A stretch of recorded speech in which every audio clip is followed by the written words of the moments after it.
اور آج بھی وہ تمہیں انہی کے ساتھ ہی کرے گا۔ دنیا میں ایک ساتھ رہتے تھے ابو بکر، رسول اللہ صلی اللہ علیہ وسلم، ابو بکر و عمر، تو قبروں میں بھی ساتھ ہوں گے، یہ تو پہلے سے مجھے امید تھی۔ بھئی آپ کو کیسے امید تھی؟ علی ابن ابی طالب رضی اللہ عنہ کہتے ہیں اس لیے مجھے امید تھی کہ کنت اسمع کثیرا من رسول اللہ صلی اللہ علیہ وسلم، میں رسول اللہ صلی اللہ علیہ وسلم سے بکثرت سنتا تھا، آپ فرمایا کرتے تھے کنت انا و ابو بکر و عمر، میں تھا، ایک دفعہ کا تذکرہ ہے، میں تھا، ابو بکر تھے، عمر تھے، ذهبت انا و ابو بکر و عمر، جئت انا و ابو بکر و عمر، میں گیا، ابو بکر گئے، عمر گئے، میں آیا، ابو بکر آئے، عمر آئے، یہ کام میرے ساتھ ہوا، ابو بکر کے ساتھ ہوا، عمر کے ساتھ ہوا۔ میں نے پلٹ کے دیکھا، کہنے والا سیدنا علی ابن ابی طالب رضی اللہ تعالیٰ عنہ، کہنے والے سیدنا علی ابن ابی طالب رضی اللہ تعالیٰ عنہ تھے۔ سبحان اللہ۔ تو علی ابن ابی طالب سے روایت لائے ہیں جو اب عمر ابن خطاب رضی اللہ تعالیٰ عنہ کے فضائل کو بیان کرتی ہے۔ تو پیارے بھائیوں، اہل سنہ کے یہاں یوں نہیں دیکھا جاتا، یہ بھی بات سمجھ آنے والی نہیں ہے۔ جو آج کل اہل سنہ میں ہم یہ رجحان دیکھتے ہیں کہ فضائل صحابہ و اہل بیت دو الگ الگ طبقے آپ نے انہیں تسلیم کر لیا، نہیں، یہ تنازل ہے۔ واللہ عالم، اس تنازل کی ضرورت نہیں ہے، اس تنازل کی ضرورت نہیں ہے۔ فضائل صحابہ جب آپ نے کہا تو اس میں فضائل اہل بیت آ گئے، اس میں کیونکہ صحابیت کا درجہ ہی ہے جو وجہ فضیلت ہے، ورنہ قرابت داری ہو اور صحابیت نہ ہو، مثلا قرابت داری ہو اور صحابیت نہ ہو تو ابو لہب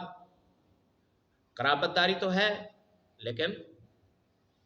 اس قرابت داری کے ساتھ صحابیت نہیں ہے تو اس کا کوئی درجہ نہیں ہے، اس کا کوئی درجہ نہیں ہے۔ اور قرابت نہ بھی ہو اور درجہ صحابیت ہو تو درجہ ہے۔ بلال رضی اللہ عنہ کے قدموں کی آواز آپ صلی اللہ علیہ وسلم نے سنی، اس میں کوئی شک نہیں ہے کہ جسے اللہ نے دو شرف دیے، صحابیت کا شرف بھی دیا اور قرابت داری کا شرف بھی دیا، اس کی شان کے کیا کہنے۔ جو محمد الرسول اللہ صلی اللہ علیہ وسلم کا قرابت دار ہے اس کی اور صحابی رسول ہے، اس کی شان کے کیا کہنے، اس کے ساتھ باقی صحابہ مقابلہ نہیں کرتے۔ لیکن جو الگ الگ گروہوں کے طور پر یا مخالف جماعتوں کے طور پر تاثر ہو، یہ ٹھیک نہیں ہے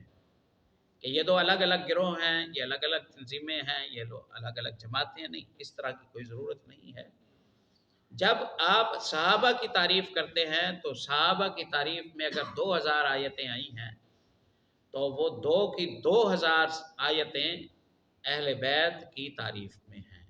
اہل بیت کی تعریف میں ہیں۔ تو انشاءاللہ اس تنازل کی کوئی ضرورت نہیں ہے۔ ان ایک آدھ وضاحت کے ساتھ کم از کم میں یہ کلیئر کرنا چاہتا ہوں کہ نہ اہل السنہ اہل بیت کے حوالے سے گھٹن رکھتے ہیں، نہ انہیں کوئی دفاع کرنے کی اس حوالے سے کوئی بہت زیادہ ضرورت ہے۔ وہ صحابہ سے محبت کرتے ہیں اور اہل بیت سے محبت بھی اسی وجہ سے ہے کہ وہ صحابی کے شرف سے سرفراز ہیں۔ کفایت ہے انشاءاللہ۔ عن علی رضی اللہ عنہ قال، یہاں دیکھیے رضی اللہ عنہ ہے یا علیہ السلام لکھا ہوا ہے، کیا ہے آپ کے پاس؟ رضی اللہ تعالیٰ عنہ۔ اچھا، بعض نسخوں میں آپ دیکھیں گے یہاں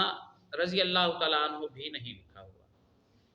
اور اصل نسخوں کی طرف آپ پلٹ جائیے، بعض میں آپ دیکھیں گے علیہ السلام لکھا ہوا آپ کو ملے گا۔ تو محدث کے تو تین نظریے نہیں ہوں گے نا، یہ جو صحیح بخاری کے یا کتب احادیث کے نسخوں میں آپ لفظ علیہ السلام دیکھتے ہیں، یہ کاتبوں کے نظریے کے مطابق ہے یا کاتبوں کے یہ الفاظ ہیں۔ کاتب کبھی رضی اللہ تعالیٰ عنہ لکھ دیتا، کبھی علیہ السلام لکھ دیتا اور کبھی کچھ نہ لکھتا۔ ہم نے بخاری میں مختلف موقعوں پر یہ دیکھا ہے اور حاشیے میں محشی نون لگا کر وہ علیہ السلام اوپر لکھتا ہے، نیچے نون میں رضی اللہ عنہ لکھ دیتا ہے، یا رضی اللہ عنہ اوپر لکھتا ہے اور نیچے نون میں علیہ السلام لکھ دیتا ہے، اور وہ یہ بتاتا ہے کہ بعض نسخوں میں یہ لفظ ہے، بعض میں یہ لفظ ہے، اس کے پیچھے کوئی نظریہ نہیں ہے۔ یہ کچھ القاب ایسے ہیں جو ہر زبان پر مشہور ہوتے ہیں، ہر زبان پر مشہور ہوتے ہیں، اور ان کی شہرت کے پیچھے کئی اسباب ہوتے ہیں، ان کی شہرت کے کئی اسباب ہوتے ہیں۔ تو ان میں اہل بیت کے لیے علیہ السلام کا لفظ بنو عباس کے دور میں بہت زیادہ شہرت پا گیا تھا۔ تو کاتب کو جب مصنف لکھواتا کہ لکھو عن علی، تو کاتب کبھی ساتھ رضی اللہ تعالیٰ عنہ لکھ دیتا، کبھی علیہ السلام لکھ دیتا، یہ کاتب پر ہوا کرتا تھا۔ اور ایسے ہی مثلا ہم نبی صلی اللہ علیہ وسلم کا نام لیں تو کوئی صلی اللہ علیہ وسلم لکھتا ہے اور کوئی نہیں لکھتا ہے، لکھنا چاہیے، اس میں کوئی شک نہیں ہے، لیکن اگر نہ ملے تو اس کا یہ معنی نہیں ہے کہ محدث کا یا مصنف کا نظریہ ہی یہ ہے کہ صلی اللہ علیہ وسلم نہیں کہنا، یہ صاحب ہے، بس اسی طرح ہے۔ تو اس پر کوئی علمی ابواب نہیں باندھے محدثین نے کہ فلاں طبقے کے لیے یہ لقب استعمال کرو اور فلاں طبقے کے لیے یہ لفظ استعمال کرو۔ اگر محدثین کا یہ نظریہ ہوتا کہ مختلف طبقات صحابہ کرام کے لیے الگ الگ دعائیہ کلمات ہیں جو ان کے لیے خاص اور مقرر ہیں، تو اس پر کوئی باب باندھا جاتا، کوئی استدلال کیا جاتا، کوئی ثبوت دیے جاتے۔ ایسا نہیں کیا محدثین، ایسا نہیں کیا، لہٰذا اس پر کوئی بہت زیادہ زور دینے کی انشاءاللہ ضرورت نہیں ہے، بہت زیادہ اس پر زور دینے کی ضرورت نہیں ہے کہ کوئی بخاری کے نسخے سے لائے اور وہ کہے کہ دیکھیے جی یہاں علیہ السلام لکھا ہوا ہے، ان کے ساتھ تو کبھی بھی نہیں لکھا ہوا۔ نہیں، ایسا اس سے کوئی علمی استدلال نہ کیجیے، ٹھیک ہے، سر آنکھوں پر علیہ السلام کا جو لفظ ہے معنی میں غلط نہیں ہے، ٹھیک ہے، لیکن خصوصیت ہو بعض طبقات کی، نہیں، ہمارے علم میں ایسی بات نہیں ہے، ہمارے علم میں ایسی بات نہیں ہے۔ اور ہم نے بہرہا بہت سارے موقعوں پر دیکھا ہے جہاں رضی اللہ عنہ بھی نہیں لکھا ہوا، جہاں رضی اللہ عنہ بھی نہیں لکھا ہوا، تو کیا یہ استدلال کیا جائے گا کہ بعض طبقات ہیں جن کے لیے رضی اللہ عنہ بھی نہ کہا جائے؟ نہیں، نظریہ تو وہی ہے، ان کے لیے دعائیہ کلمات تو کہے جائیں گے، باقی خصوصیت کے لیے کوئی الگ دلیل ہو ہمارے علم میں وہ نہیں ہے۔ کننا فی جنازۃ، ہم ایک جنازے میں ہیں، فی بقیع الغرقدی، یہ جنت البقیع جو کہا جاتا ہے، اس کی بجائے اسے بقیع الغرقد کہا جائے تو ٹھیک ہے، جنہ اس میں کوئی شک نہیں ہے، باغ کو کہتے ہیں، باغیچے کو کہتے ہیں، اور ہمارے یہاں یہ تاثر نہ ہو کہ اس میں دفن ہونے والا ہر شخص جنتی ہے، نہ۔ بقیع الغرقد اس اعتبار سے یہ قبرستان بہت عظیم ہے کہ امہات المومنین یہاں دفن ہوئی، اکثر صحابہ کرام کی ایک بہت بڑی جماعت یہاں ان کی تدفین ہوئی ہے۔ ام المومنین عائشہ رضی اللہ تعالیٰ عنہ کی قبر ہے، رسول اللہ صلی اللہ علیہ وسلم کی بیٹی فاطمہ رضی اللہ تعالیٰ عنہ کی یہاں قبر ہے، دیگر صحابہ کرام کی یہاں قبریں ہیں، لیکن یہ جنت کا ٹکڑا نہیں ہے، یہ جنت کا ٹکڑا نہیں ہے، گویا پراسس ہیں جو حساب و کتاب کے، سوال و جواب کے، وہ سارے کے سارے جیسے دیگر میتوں کے ساتھ ہیں وہ ہوں گے۔ میں نے شاید پہلے بھی ذکر کیا تھا، اس لیے ایسی تمنا، یعنی مطلق ایسی تمنا کرنا کہ بس جی مجھے تو جنت البقیع میں جگہ مل جائے تو میرے بیڑے پار ہو جائیں گے، نہ، جنت البقیع میں اللہ جگہ دے اور مغفور حالت میں جگہ دے، عذاب قبر سے بھی بچائے، حساب و کتاب کی تنگیوں سے بھی بچائے، پھر وہاں جگہ دے، ٹھیک ہے، لیکن اسی جگہ پر بندہ دفن ہو اور وہ پکا جنتی ہے، ایسا تو نہیں کہا گیا۔ ہم نے بدر میں مرنے والوں میں صحابہ کرام کو، بدر میں مرنے والے جو مشرکین تھے ان کو جہنم میں جاتے ہوئے دیکھا ہے، میدان بدر، جس میدان میں محمد رسول اللہ صلی اللہ علیہ وسلم کے قدم پڑے، تو کوئی جگہ یا کوئی علاقہ ہے نا جو وہ عاقبت پر اثر انداز نہیں ہوتا، عاقبت پر اثر انداز بندے کا ایمان و عمل، اس کا کردار، اس کا نظریہ ہوتا ہے۔ کننا فی بقیع الغرقد، غرقد یہ وہی درخت ہے جس کا پیچھے تذکرہ ہوا تھا، یہودیوں کے یہاں بڑا مبارک درخت سمجھا جاتا ہے، اور مجھے لگتا ہے یہ انگریزی کی کر ہے، انگریزی